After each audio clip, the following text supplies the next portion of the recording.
wabarakatuh. Saya merupakan dosen tetap di Fakultas Hukum Universitas Wijaya-Kusuma Surabaya. Saya merupakan pengajar dalam rumpun ilmu hukum internasional. Beberapa mata kuliah yang pernah saya ampu diantaranya adalah hukum internasional, hukum laut, hukum perjanjian internasional, hukum organisasi internasional, dan mata kuliah hukum lainnya. Berikut akan saya sampaikan video pembelajaran dari mata kuliah hukum laut di pertemuan kedua. Capaian pembelajaran mata kuliah hukum laut sendiri yakni mahasiswa memiliki pemahaman dan wawasan yang komprehensif mengenai aspek hukum, asas, konsep, dan teori hukum laut, delimitasi wilayah laut, kawasan dasar laut, landas kontinen, yurisdiksi dari negara pantai, hak dan kewajiban negara pantai di ZEE, navigasi di perairan, dan penyelesaian sengketa laut. Untuk video pembelajaran kali ini, kita akan perlihatkan pembelajaran di pertemuan yang kedua, yakni membahas mengenai macam-macam garis pangkal dan zona laut. Jadi nanti mahasiswa akan diberikan pembelajaran berkaitan dengan macam-macam garis pangkal, kemudian fungsinya apa, serta zonasi laut. Metode pembelajaran yang digunakan adalah metode ceramah, dialog interaktif antara dosen dan mahasiswa, serta di akhir pembelajaran akan ada evaluasi pembelajaran. Evaluasi pembelajaran digunakan untuk mengukur kemampuan mahasiswa dan keberhasilan dalam perkuliahan tersebut. Mahasiswa apakah sudah memahami apa yang sudah disampaikan oleh dosen dan didiskusikan bersama, ataukah belum memahami. Itu nanti akan kita lihat melalui evaluasi pembelajaran. Terima kasih. Wassalamualaikum warahmatullahi wabarakatuh.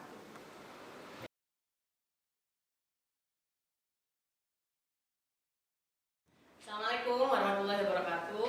Waalaikumsalam warahmatullahi wabarakatuh.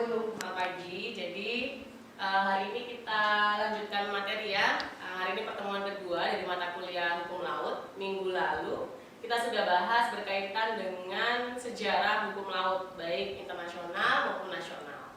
Jadi kita tahu bagaimana sejarah pengaturan hukum laut di Indonesia bagaimana, kemudian di internasional bagaimana.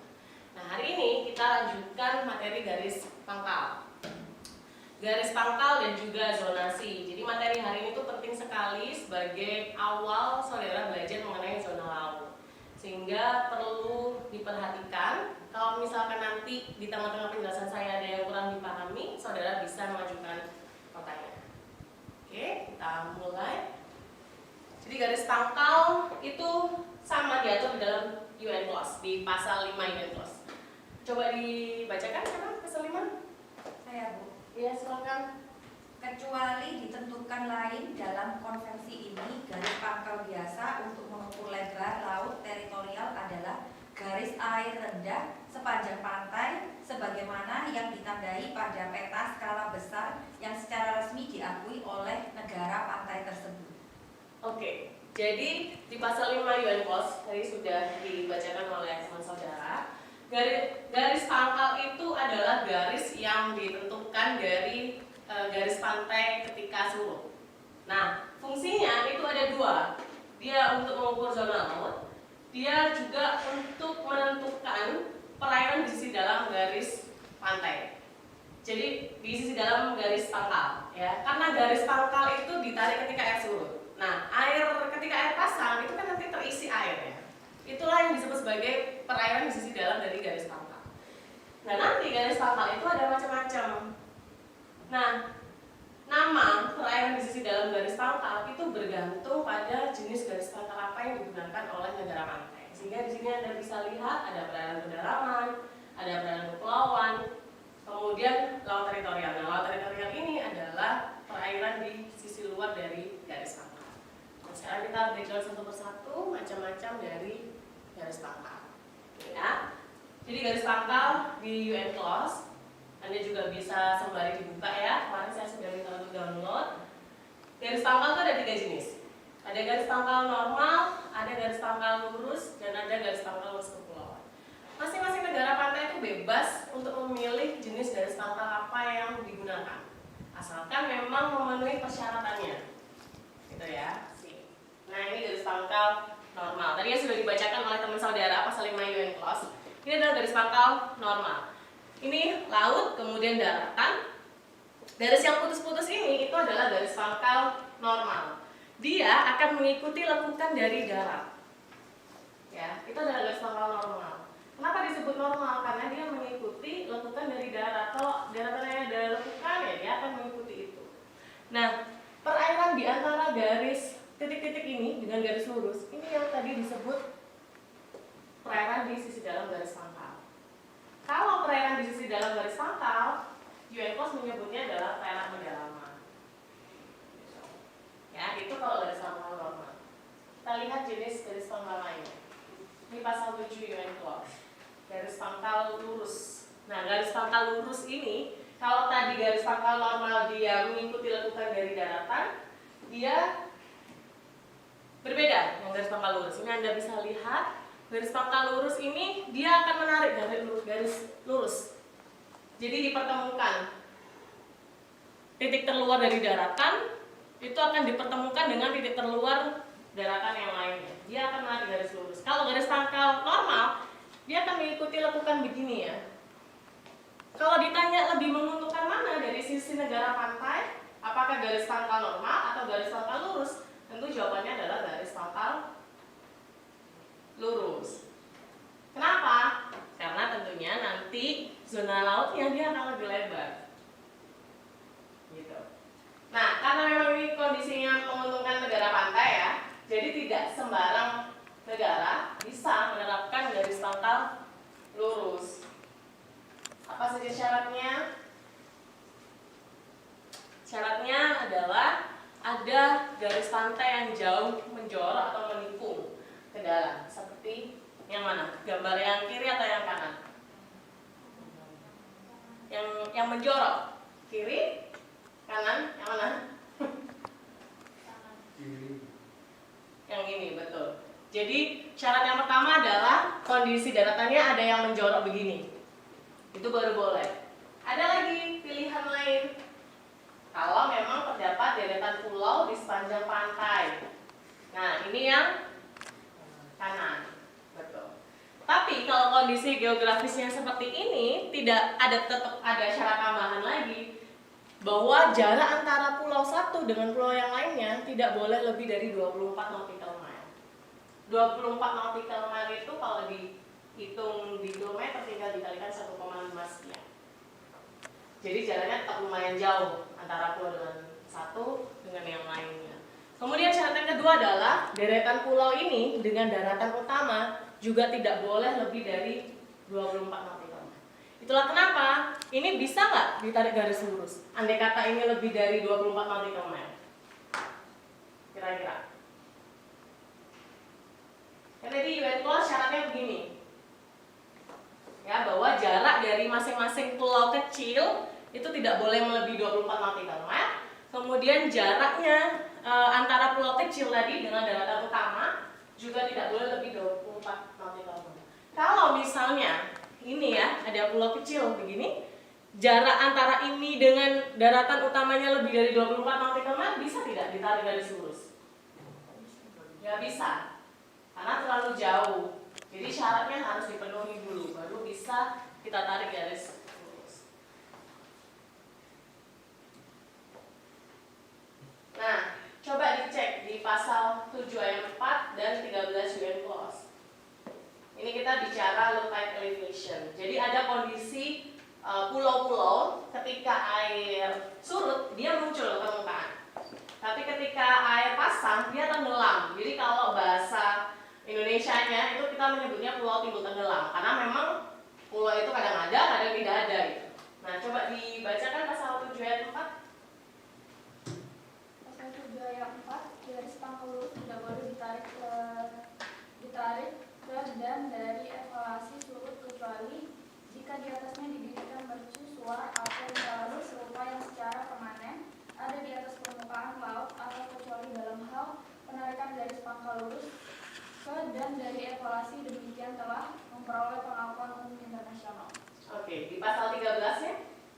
Pasal 13 ayat 1, suatu evaluasi adalah suatu wilayah daratan yang terbentuk secara alamiah yang dikelilingi dan berada di atas permukaan laut pada waktu air surut, tetapi berada di bawah permukaan laut pada waktu air pasang. Oke, cukup Mbak. Ya, terima kasih ya. Jadi Anda tahu apa itu low tide elevation itu di pasal 13. Jadi tadi sudah disebutkan oleh Mbak Yohana tadi ya. Di pasal 13 yang namanya low tide elevation itu adalah satu daratan yang dia muncul ketika perairan itu surut. Tapi dia akan hilang atau tertutup air ketika perairan itu pasang. Nah, bagaimana? Apakah itu bisa dijadikan titik dari garis pangkal? Karena ada beberapa negara yang dia punya low tide elevation dan itu agak jauh dari daratan utamanya. Jadi kalau misalkan itu dijadikan titik garis pangkal, itu akan menguntungkan dari negara tersebut. Bisa dijadikan garis pangkal asal sudah ada mercusuar. Kalau tidak dibangun mercusuar, maka tidak bisa dijadikan baseline. Ya. Tapi barangkali mungkin negara akan membangun mercusuar karena memang itu menguntungkan negara pantai kalau memang agak jauh dari daratan utama. Nah, ini jenis garis pangkal lurus kepulauan. Jenis garis pangkal yang ketiga. Anda lihat di gambar ini merupakan contoh negara kepulauan. Yang namanya garis pangkal lurus kepulauan itu adalah garis pangkal yang menghubungkan pulau satu dengan pulau yang lainnya. Gitu ya. Nah, dia akan menghubungkan nih ya, di ujung sini, ujung pulau sini dengan pulau yang lainnya. Biasanya garis pangkal lurus kepulauan itu dikombinasikan dengan jenis garis pangkal lainnya. Misalnya begini. Untuk ini ke sini, ini ya garis putus-putus biar jelas. Dari ujung pulau satu dengan pulau yang lainnya, dia menggunakan garis pangkal lurus kepulauan. Tapi Anda lihat ada lekukan begini kan, mengikuti daratan. Ini tadi garis pangkal apa kalau mengikuti lekukan dari daratannya? Garis pangkal normal. Garis pangkal normal, benar. Jadi dia akan mengkombinasikan antara garis pangkal lurus kepulauan dengan garis pangkal normal. Jadi boleh kalau ada satu negara yang dia itu kondisinya memang kondisi geografisnya dia memenuhi sebagai negara kepulauan, dia menggunakan dua jenis garis pangkal itu juga boleh. Garis pangkal normal dikombinasikan dengan garis pangkal lurus juga bisa. Mau menggunakan garis pangkal normal aja juga bisa. Nah, ini adalah contoh negara yang menggunakan dua jenis garis pangkal, yaitu garis pangkal lurus kepulauan dan garis pangkal normal. Sampai di sini ada yang mau tanyakan? Sebelum saya lanjut ke zonasi laut. Ada? Kita lanjut ya. Bisa dilanjut?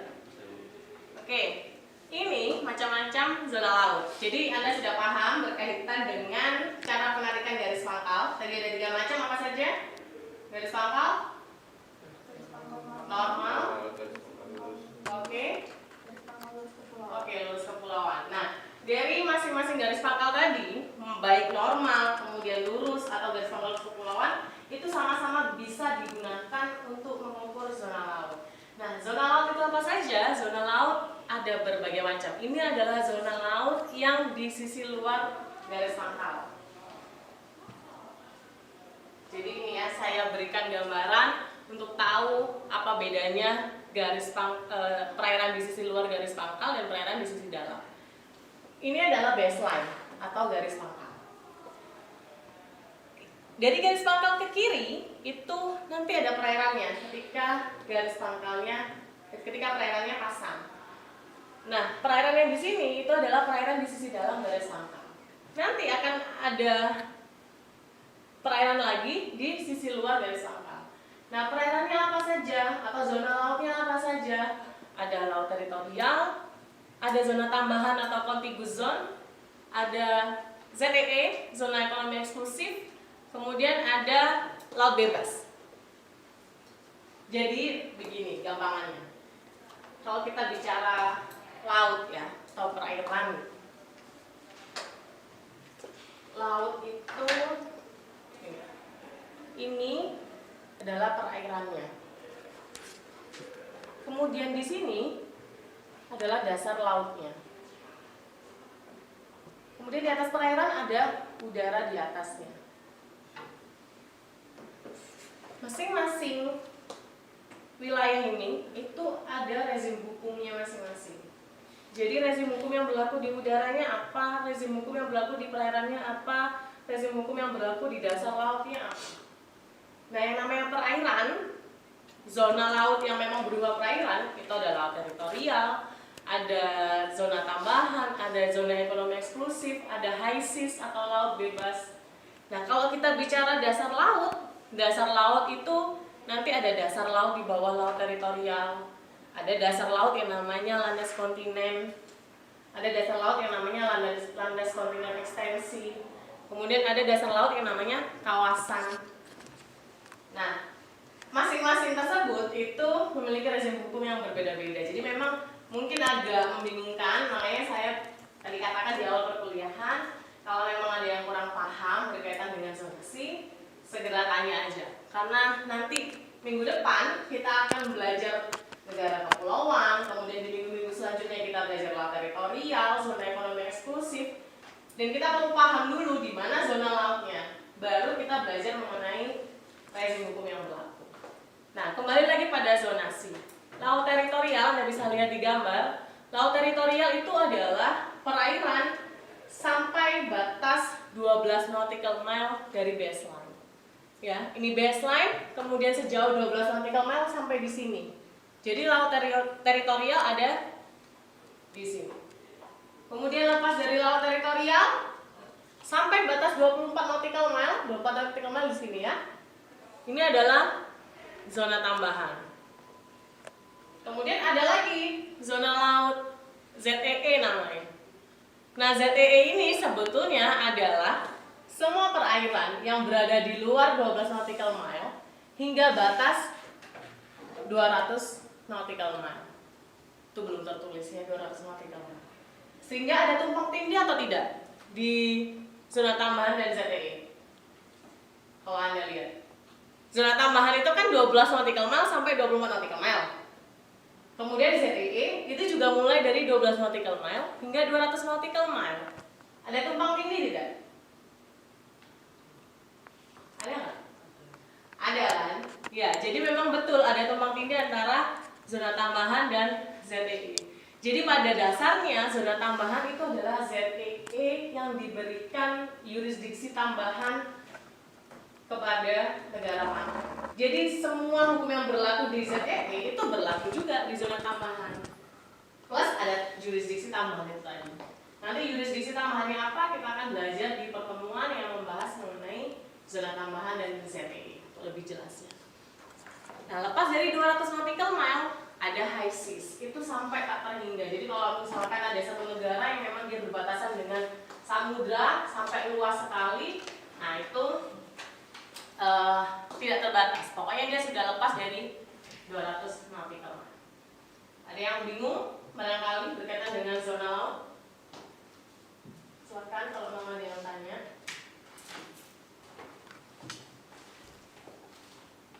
Sudah paham semuanya?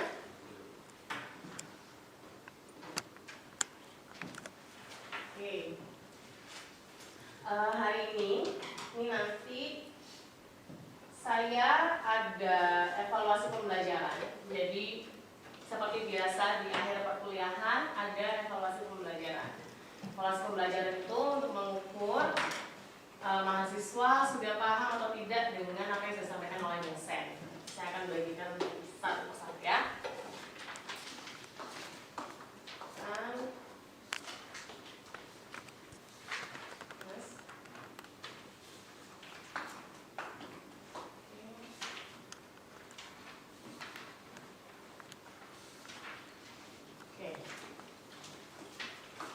Jadi ini ada peta.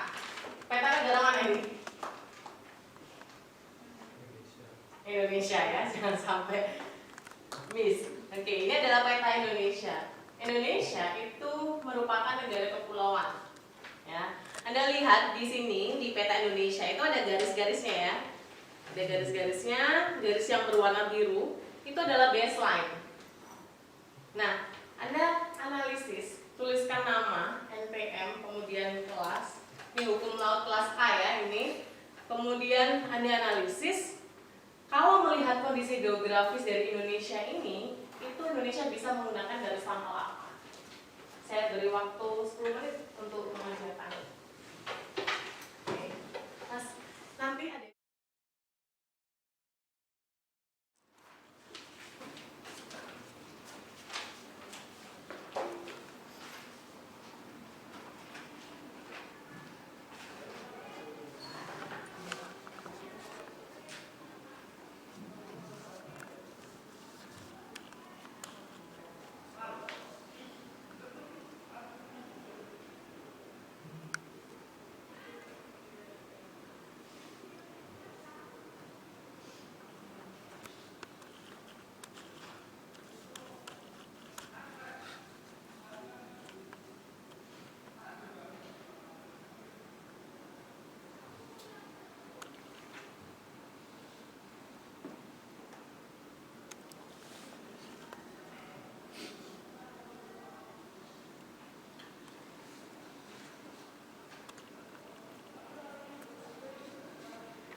Oke, siapa yang mau volunteer untuk ke depan untuk membahas? Ya, silakan Mbak Ilhana. Jelaskan singkat aja boleh.